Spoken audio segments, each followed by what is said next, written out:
Welcome back to the channel and to the final episode of our deep dive series on the philosophy of Antonio Gramsci. Over the past 6 episodes, we've explored Gramsci's theory in depth, from the foundations of false consciousness to the interplay of political and civil society, the role of intellectuals, the machinery of hegemony, the cultural dimension of language, and the strategic thinking behind the modern prince and the wars of position and maneuver. But today, we are doing something a little different. Instead of introducing new concepts, I'll be applying Gramsci's ideas, especially those around hegemony, coercion, and class struggle, to the political history of 20th century Central and Eastern Europe.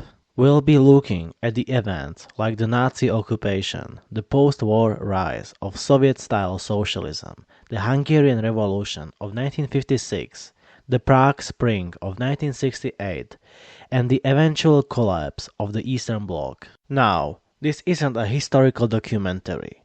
Our focus isn't on providing exhaustive historical analysis. What we are doing is philosophical, taking widely accepted historical interpretations and reading them through a Gramscian lens. This episode, just like the previous ones, is based on my diploma thesis, where I first explored these ideas in academic form. So, if you ever wondered how a philosophy of power, consent, and resistance translates to real-world revolutions, occupations, and uprisings, this episode is for you. Let's get into it.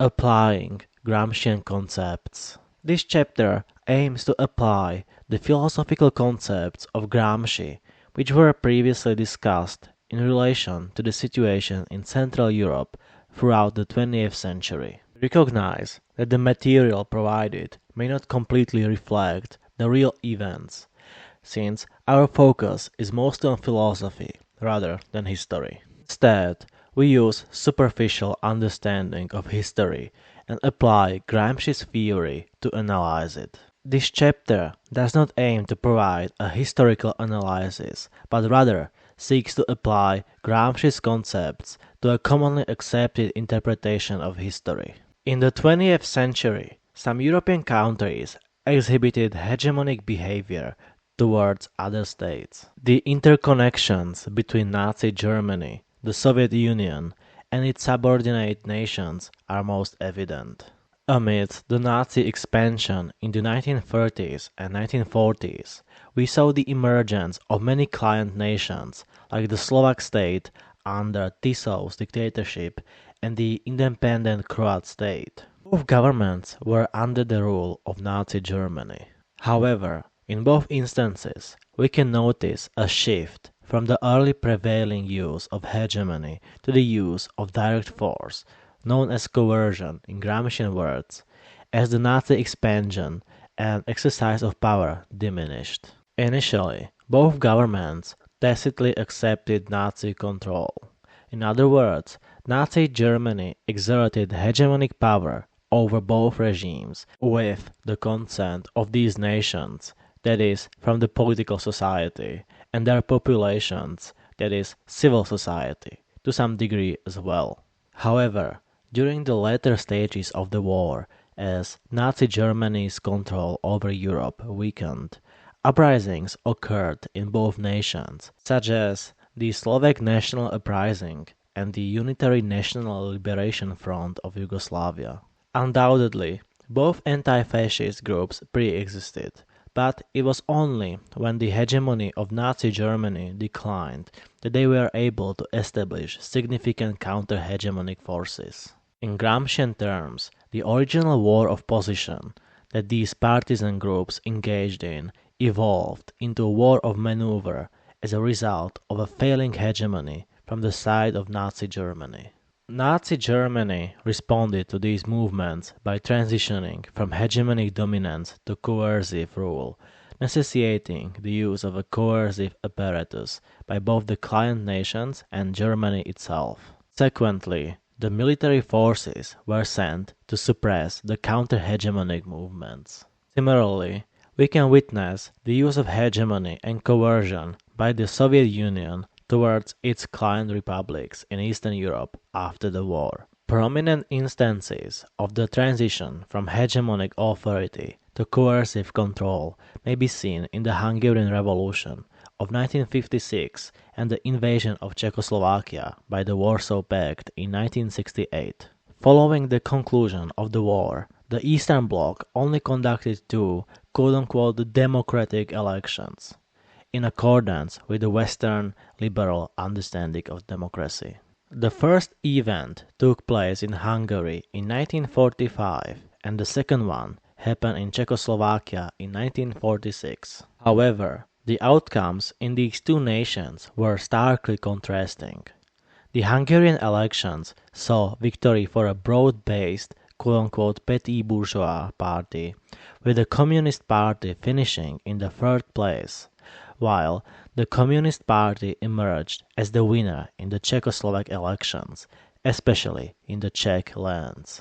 From a Gramscian perspective, it might be argued that the Communist Party of Czechoslovakia has successfully achieved hegemony in the battle of position, but the Hungarian Communist Party is still engaged in this struggle. The Hungarian Communist Party's campaign is sometimes characterized as using salami tactics, a gradual approach including a series of incremental steps designed to undermine the opposition's authority, ultimately leading to the 1947 coup, through which the Hungarian Communist Party assumed control.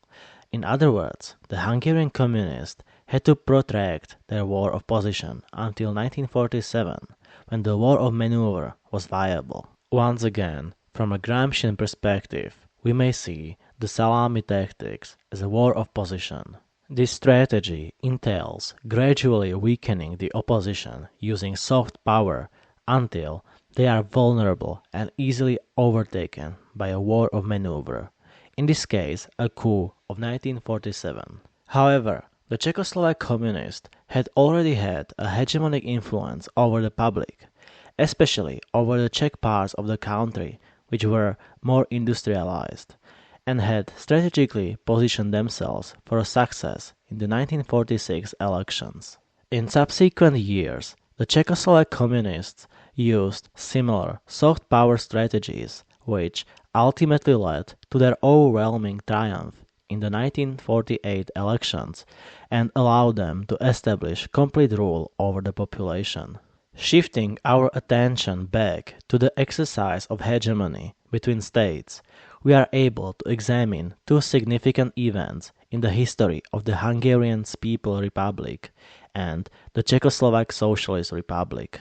The Hungarian Revolution of 1956 and Prague Spring of 1968. Both events can be seen as a direct result of the decline of Soviet hegemony over these two nations. Let's begin by discussing the events that took place in Hungary in 1956. Following the conclusion of the war, Joseph Stalin gained recognition as an iconic figure known as the Father of Nations.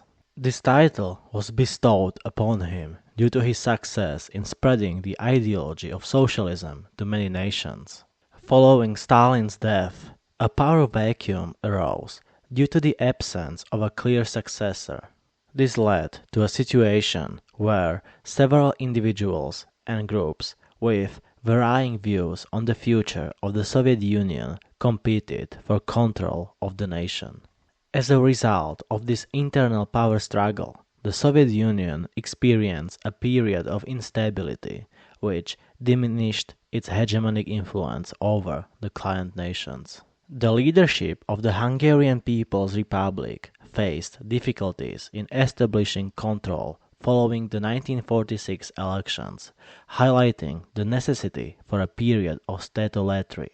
Gramsci defined statolatry as a phase of dominant and all-encompassing state governance required when the new ruling group lacked moral and cultural development and was weak in civil society prior to attaining power.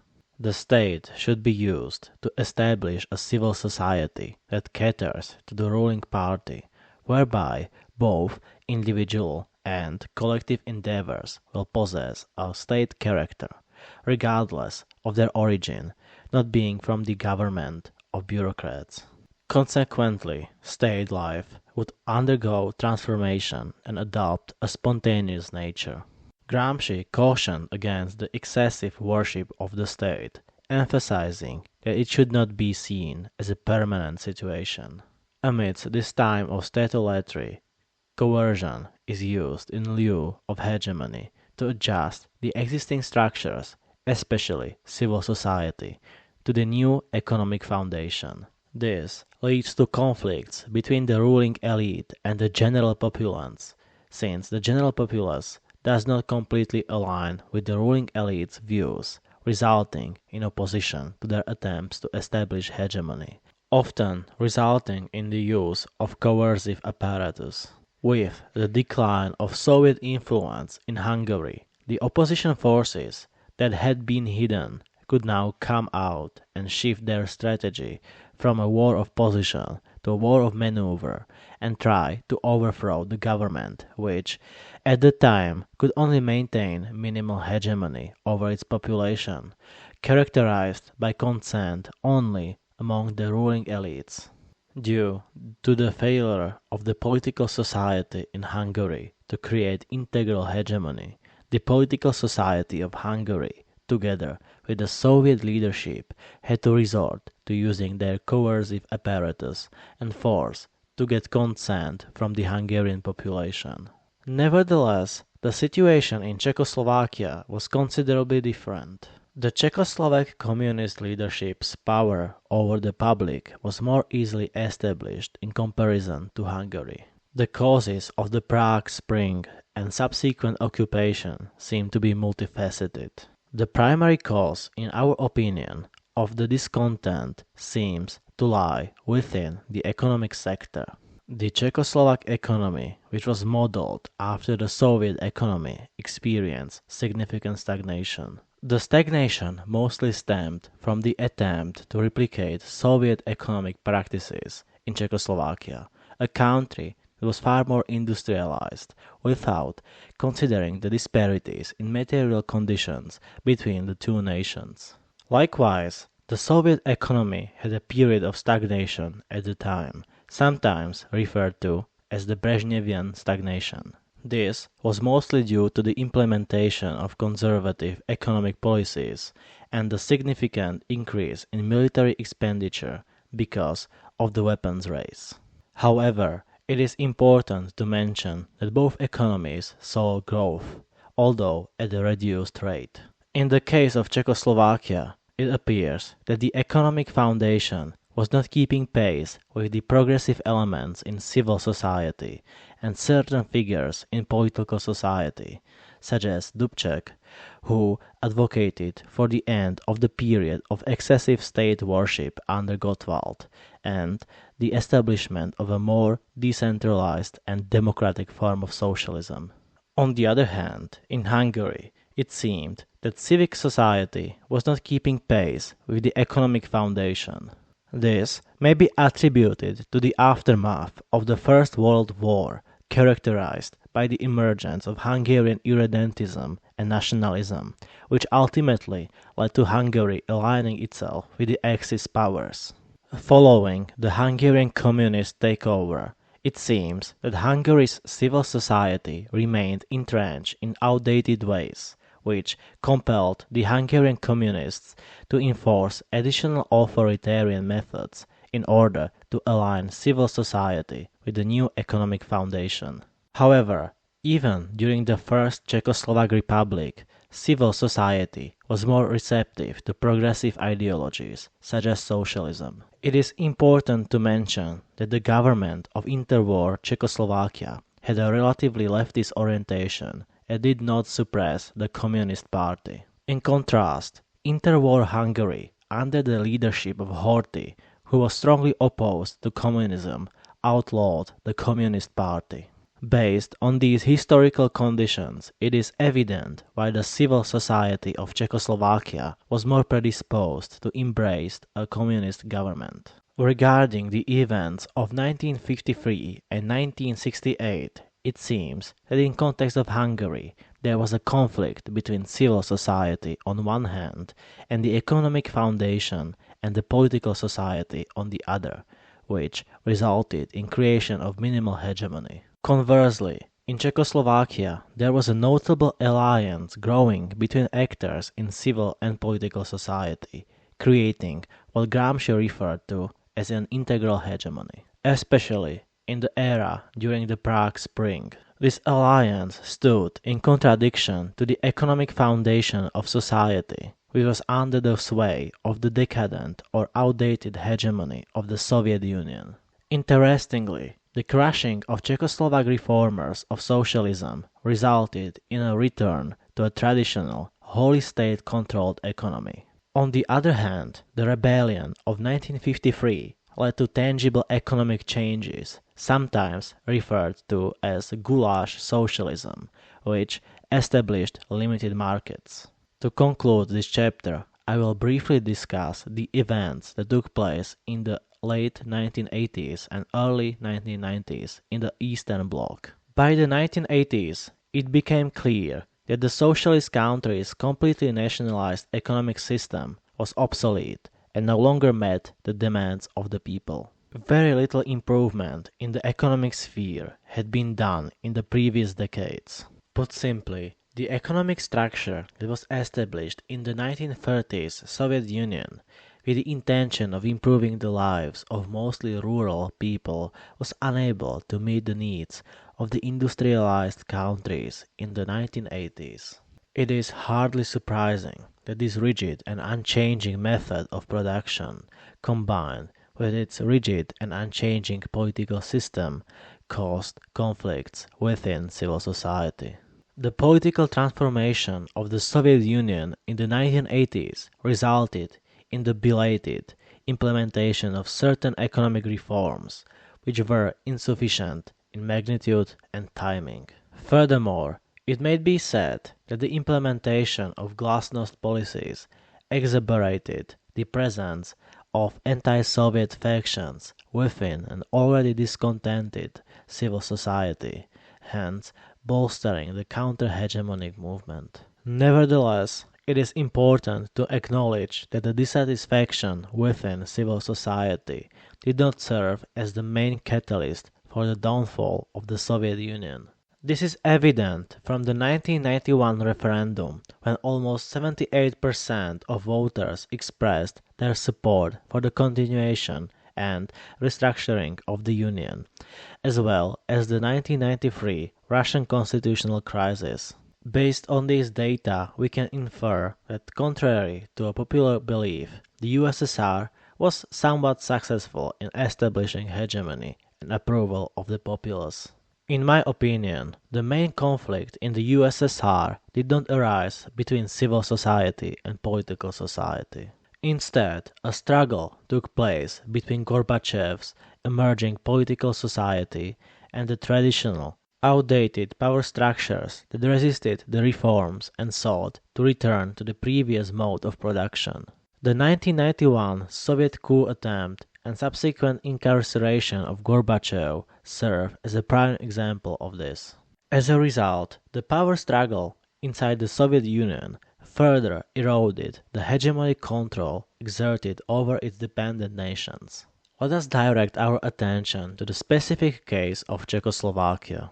The period of normalization was marked by the repression of all previous reforms enacted before the 1968 takeover, save from the preservation of federalism between the Czech and Slovak socialist republics. Additionally, there was a restoration of the previous method of production. By the late 1980s, it became clear that the Soviet Union was losing control over its client nations. This created an opportunity for a counter-hegemonic movement to emerge. Naturally, this movement had already been established and was further reinforced by the occupation in 1968. However, it remained mostly confined to intellectual circles, trapped in a period of ideological struggle, a war of position. The transition to a war of maneuver of the Czechoslovak counter-hegemonic intelligentsia into a proper social force required a period of crisis, such as the one in the late 1980s, which occurred when the Soviet Union's control over the country weakened, and only then they could begin the war of maneuver. Nevertheless, according to Gramsci, it is quite unlikely for a revolution to be initiated by a single class, particularly one as limited in size as the intelligentsia. Thus, it was imperative for this movement to establish a historical bloc, namely a class alliance between the intelligentsia and significant segments of the working class. The intellectuals, acting as leaders, successfully convinced the working class to symbolically ring their keys at public places and ultimately put the end to the old regime. And that brings us to the end, not just of today's episode, but of this entire 7-part series on the philosophy of Antonio Gramsci. We started with the idea of false consciousness and journeyed through Gramsci's life, his theories of political and civil society, the role of intellectuals, the dynamics of hegemony, language and culture, the modern prince, and, finally, the strategies of war of position and war of maneuver. In this final episode, instead of exploring new philosophical concepts, we shifted gears, applying what we've learned to 20th century Central European history. This application, based on my diploma thesis, was an attempt to stretch Gramsci's ideas beyond the page and into historical reality. If you've been with me from the beginning, thank you. And if you are just tuning in, the full series is available on the channel. You can also find sources and the original thesis linked below. But this isn't the end. In the next series, I'll be diving into the philosophy of the Marxist women's movement in the early 20th century Russia and Germany, drawing from my bachelor's thesis. We'll explore voices that have been too often left behind on the margins and ask what a feminist Marxist philosophy looked like during revolution, repression, and radical change. So stick around, hit subscribe, and don't forget to like and share if this series resonated with you. Until next time, stay critical, stay curious, and keep challenging the dominant narratives.